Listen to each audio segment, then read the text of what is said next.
நான் எடுத்து வச்சாலும் எத்தனை தான் சுத்தம் பண்ணாலும் குழந்தைங்களுடைய அழும்பு தாங்கவே முடியல. அதுதானே இளம் தாய்மார்களுடைய மிகப்பெரிய பிரம்மாண்டமான ஒரு புலம்பல். இதுதான். இதெல்லாம் சேர்ந்து தானேப்பா வாழ்க்கை. ஏதோ கண்ணன் அப்படின்னு ஒரு குழந்தையை காமிச்சு அந்த குழந்தை ஒரே நந்தகோபனாக எல்லா இடத்துலயும், அவனுடைய நந்தகோபன் மகனாக எல்லா இடத்துலயும் ஓடி விளையாடி உருண்டு வெண்ணப்பானையை உருட்டி இதை உருட்டி அதை உருட்டி திருட்டுத்தனம் செஞ்சு எல்லாம் நமக்கு சந்தோஷமா இருக்கு. நம்ம வீட்டுக்குள்ள ஒரு குழந்தை வந்து அந்த குறும்பெல்லாம் பண்ணும்பொழுது நமக்கு ரொம்ப கோபம் வருது. சொல்ல போனா குழந்தையோட பக்கத்துல உட்காந்து செலவிட கூட நமக்கு நேரம் கிடைக்கல. சரி, இத்தனை குறும்பு பண்ணுது அப்படின்னு சொன்னா இத்தனை குறும்புக்கும் குழந்தை மட்டும்தான் காரணமா என்ன? குழந்தை சின்ன சின்ன குறும்பு பண்ணும்போது அதெல்லாம் பெருமையா குழந்தை காதுபட 10 பேர்கிட்ட நம்ம பேசுனது இல்ல. எதையோ ஒண்ணு போட்டு உடைச்சாச்சு. உடைச்ச உடனே அடுத்த நிமிஷம் ஓங்கி குழந்தைய அடிக்கலாம்னு தோணுது. சரி போ அப்படின்னு விட்டுட்டோம். வீட்டுக்கு வர விருந்தினர்கிட்ட எவ்வளவு பெரிய ஒரு கேமராவை குழந்தை எடுக்காதுன்னு சொல்லி போட்டு உடைச்சிட்டான் சார் அப்படின்னு கண்ணுல பெருமிதம் பொங்க நீங்க சொல்றது குழந்தை பக்கத்துல நின்று கேட்டுட்டேதான் இருக்கு.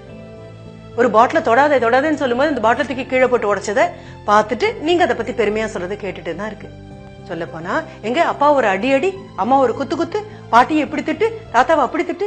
நாம தான் கொஞ்சம் கொஞ்சமா நம்மள அறியாம குழந்தையோடைய இந்த வேண்டாத விஷயங்கள் எல்லாம் வளர்த்து விட்டுருக்கோம்.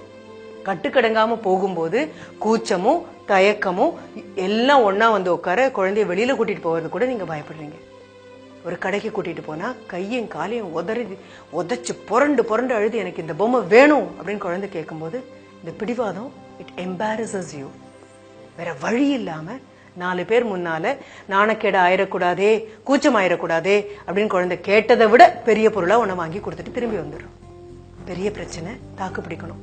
நீங்க படித்த படிப்பும் வாங்கின பட்டங்களும் போகிற வேலையும் எதுவும் குழந்தையுடைய பிடிவாதத்தின் முன்னால 5 நிமிஷம் கூட தாக்கு பிடிக்காது. என்ன பண்ண போறோம்னு பாத்துக்கோ.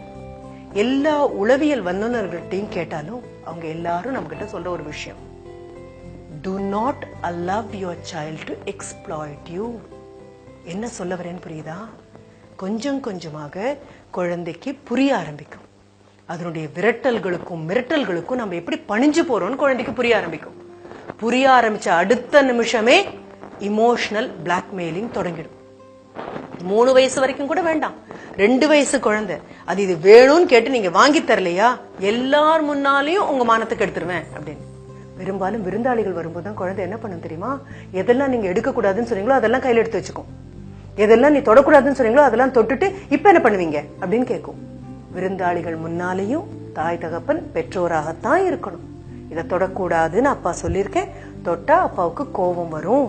குரல்ல கண்டிப்பு இருந்தா போதும், கடுமை இருக்கணுங்கிற அவசியம் கிடையாது. கண்டிப்பா கண்ணு பார்த்து சொல்லுங்க.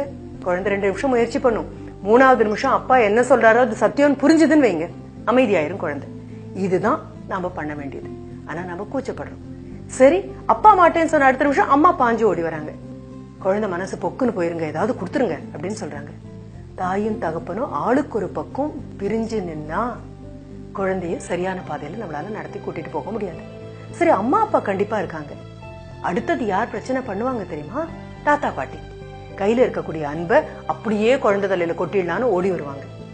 அவங்க கிட்டையும் தனியா நீங்க சொல்லணும், நீங்க எப்படி கண்டிப்போடையும் கரிசனத்தோடையும் எங்களை வளர்த்து நாங்க எந்த பிரச்சனையும் இல்லாம முழுமையான நபர்களா ஆனோமோ அதே மாதிரி கண்டிப்போடையும் அதே சமயம் கரிசனத்தோடையும் குழந்தைய வளர்க்க நீங்க உதவணும். அப்பா திட்டினார்னா இங்க வாடா அப்படின்னு தாத்தா அரவணைக்கிறதோ, அம்மா திட்டினா நீங்க வாமா அப்படின்னு பாட்டி அரவணைக்கிறதோ குழந்தைங்களுக்கு நாம செய்யக்கூடிய உதவிகள் அல்ல. குழந்தைகளுக்கு நன்றாக புரியும். எது கடுமைன்னு புரியும், எது கண்டிப்புன்னு புரியும், எது சரின்னு புரியும், எது சரியில்லைன்னு புரியும். புரியாம போறது நமக்கு மட்டும்தான்.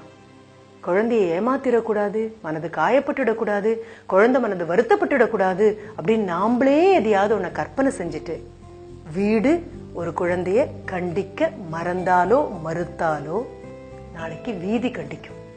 வீதி கண்டிக்கும் பொழுது மனசு வருத்தப்படும். அதுக்காக குழந்தை எப்பவுமே கண்டிச்சிட்டுங்கன்னு அர்த்தமா? இல்ல. குழந்தை கூட சிரிக்க நேரம் இருக்கு, ஓட நேரம் இருக்கு, ஆட நேரம் இருக்கு. எனக்கு இதை பத்தி பேசும்போது ஒரு சின்ன அனுபவம் ஞாபகம் வருது. அன்றாடம் கல்லூரிக்கு கார் ஓட்டிட்டு கார்ல வரக்கூடிய என்னுடைய ஒரு சக ஊழியர், அவருடைய குட்டி பெண்ணையும் என்ன பண்ணுவாங்கன்னா அந்த பள்ளிக்கூடத்துல விட்டுட்டு வருவாங்க. மாலை நேரத்துல காய்கறி வாங்கிக்குவாங்க, குழந்தையும் கூட்டிக்குவாங்க, போவாங்க. குழந்தை பாவம் ஏதோ சொல்லணும்னு முயற்சி பண்றா, ஆனா அம்மா ஒத்துக்கவே இல்லை. வெளியில காமிச்சு குழந்தை காமிக்கிறோம், ஐயோ இந்த மேகம் பாருமா அப்படியே என்னெல்லாமோ மாதிரி வருதுமா, பறவை மாதிரி இருக்குமான்னா சொல்லும்போது அப்படிதான் இருக்கும் அப்படின்னு அம்மா சொல்றாங்க. குழந்தை முருகம் அப்படியே வாடி போயிடுச்சு, சுண்டி போயிடுச்சு. வீட்டுக்கு வந்தாச்சு, அவசர அவசரமா எதையோ கலக்கி குடிச்சாச்சு, குடின்னு சொல்லியாச்சு, ஹோம்ஒர்க் பண்ணியாச்சு, எல்லாம் பண்ணியாச்சு. ராத்திரி குழந்தைய படு சீக்கிரம் படு, அம்மாக்கு நிறைய வேலை இருக்கு, காலையில் சீக்கிரம் எழுந்திருக்கணும். அம்மா மிரட்டும் போது குழந்தை அம்மா கையை பிடிச்சு இழுத்து சொல்லுது, அம்மா இதை கேட்டுடுமா, நாளைக்கு காலையில பாக்கலாம், அம்மா கேட்டுடுமா. அம்மா கேட்காம கிளம்பி போயிடுறாங்க. அப்பா சொல்றாரு, என்னமோ குழந்தை சொல்லிட்டே இருக்கால, என்னன்னு போய் பாரு அப்படின்னு. திரும்பி குழந்தை தூங்கினதுக்கு அப்புறம் அம்மா வந்து பாக்குறாங்க. குட்டி கையில குழந்தை ஒரு பேப்பரை வச்சு சுருட்டி பிடிச்சு தூங்கிட்டு இருக்கா. கையை பிரிச்சு பார்த்தா அந்த குழந்தை தன்னுடைய சின்ன சின்ன எழுத்து எழுதியிருக்கா. அம்மா எனக்கு உங்களை ரொம்ப பிடிக்கும், ஏன் பிடிக்கும் தெரியுமா அப்படின்னு 1 2 3 4 5ன்னு போட்டிருக்கா. அதை பார்த்ததுக்கு அப்புறம் அம்மா உட்காந்து அழுததாக அந்த நண்பர் எங்கிட்ட வந்து சொன்னாங்க. புரிஞ்சுக்கோங்க, குழந்தை சிரிக்கும் போது கூட சிரிக்கணும். குழந்தை மனது கஷ்டப்படும் போது கண்டிக்கக்கூடிய நல்ல ஆரோக்கியமான சிந்தனை உள்ள தாய் தகப்பனா இருந்தோம் அப்படின்னா அப்புறம் குழந்தைங்க 8 வயசு 9 வயசை தாண்டி 15க்கு போகும்போது பயப்பட வேண்டிய அவசியமே இருக்காது. என்ன? வணக்கம்.